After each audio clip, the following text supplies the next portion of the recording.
الحمد لله رب العالمين حمد الشاكرين الصلاة والسلام على خير البرية محمد وآله الطيبين الطاهرين أما بعد فأعوذ بالله من الشيطان الرجيم بسم الله الرحمن الرحيم قال الله تعالى في كلامه المجيد والفجر وليال عشر والشفع والوتر والليل إذا يسر وقال رسول الله صلى الله عليه وآله وسلم ما من أيام العمل الصالح فيهن أحب إلى الله من هذه الأيام العشر أو كما قال عليه الصلاة والسلام.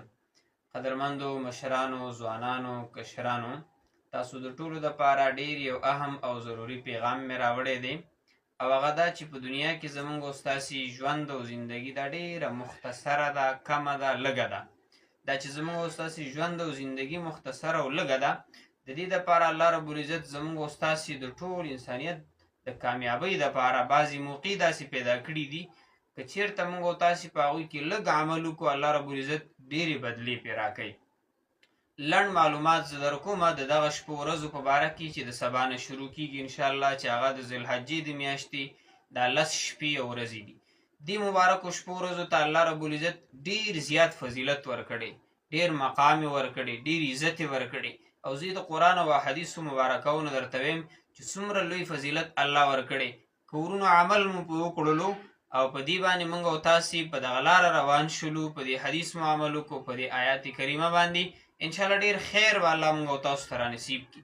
د دې شپو ورځو د فضیلت په باره کې اول الله رب العزت قسم خوري، یعنې فضیلت الله د شپو ورځو ته ځکه ورکړی دی، مبارک یې ځکه دی چې الله په قرآن کې قسم خوړلی. بسم الله الرحمن الرحیم والفجر.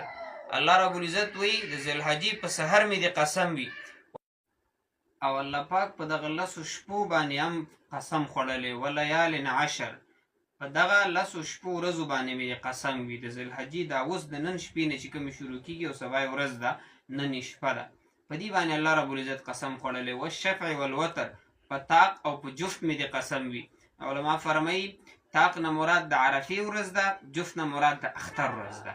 نو د دې شپو او ورځو د فضیلت اولنۍ وجه دا ده چې الله پې قسم خوړلی دی. ورونو الله چې په یو څیز باندې قسم وخوري، معلومه خبره ده هغه څیز به ډېر ګران وي، قیمتي به وي، ډېر به د قدر وړ وي. نو دا شپې ډېرې ګرانې دي، قیمتي دي، د قدر وړ دي چې موږ او تاسې په دې کې د الله پاک ډېر عبادت وکړو، الله راضي کړو، د نبي علیه صلات وسلام مبارک احادیثو باندې عمل وکړو.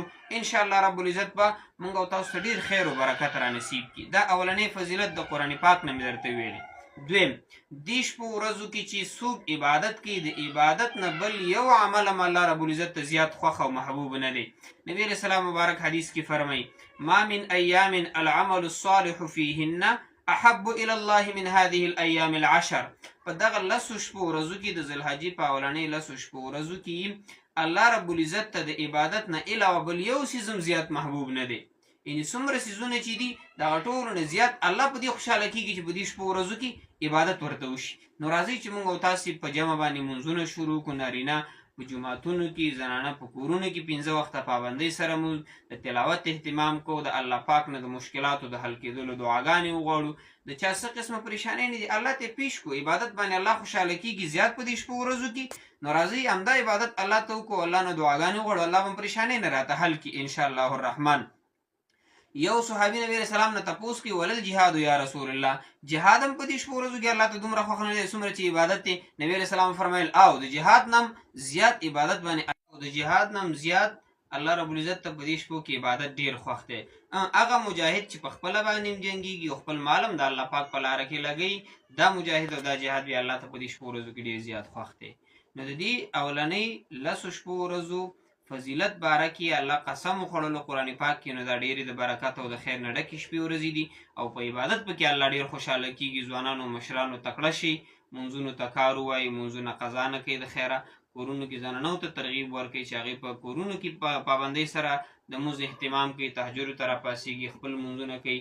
موږ او تاسې په جوماتونو کې په جمع سره 5 وخته مونځ کوو، د تهجدو خیال هم ساتو، خپلې پریشانۍ نه الله ته پیش کړو. ډېرې مبارکې شپې ورځې دي، انشاءالله الله پاک به ډېر خیر و برکت را نصیب کړي. نو دا شپې او ورځې ځکه مبارکې دي، 3 وجونه دي. اولنۍ وجه دا چې الله پې قسم خوړلی دی. دویمه وجه دا چې نبی علیه السلام مبارک حدیث کې فضیلت بیان کړلو، او درېیمه وجه دا د ورونو دا شپې او ورځې ځکه مبارکې دي چې په دې کې یو دوه عبادات د الله پاک داسې کېږي چې د دې شپو ورځو نه علاوه بیا په نورو شپو ورځو کې هغه عبادتونه نه کېږي، چې یو ته ویلی شي حج او بل ته ویلی شي قرباني. د دې د وجې نه الله دې شپو ورځو ته ډېر زیات غټ فضیلت ورکړی، ځکه په دې شپو ورځو کې دا دوه ډېر غټ غټ اعمال کېږي، یو حج او یو قرباني. نو راځئ په شریکه باندې انشاءالله د الله پاک عبادت ته کار ووایو، الله راضي کو په خپل عبادت باندې، خپل ګناهونه الله ته پیش کو، خپل ځان پې معاف کو، خپلې پریشانۍ نه په الله پاک باندې حل کو. دې کې به ډېر خیر او برکت وي. اخرنۍ خبره ده چې د عرفې د ورځې نه به تکبیرات شروع کېږي. یو ځل په اوچت اواز باندې ویل په سړو باندې په جومات کې وي که په کور کې وي دا واجب دي، 3 ځل سنت دي. زنانه به کور کې په مازه او خاموش اواز سره وي. د 9مې ورځې نه شروع کېږي د ذوالحجې، د اختر د 4مې ورځې د مازدیګر د مانځه پورې. نو په خپله هم دا تکبیرات خامخا وایي چې هیر مو نشي، خپلو زنانو باندې یاد کوي په خپلو کورونو کې چې هغوی مو یې ترېنه هېرې نشي. یو ځل یې زه درته ویم، باقي تاسو په خپله باندې. د عرفې د ورځې د سحر د مونځ نه به دا تکبیرات شروع کېږي. تکبیرات دا دي: الله اکبر الله اکبر لا اله الا الله والله اکبر الله اکبر ولله الحمد. بیا یې درته ویم: الله اکبر الله اکبر لا اله الا الله والله اکبر الله اکبر ولله الحمد.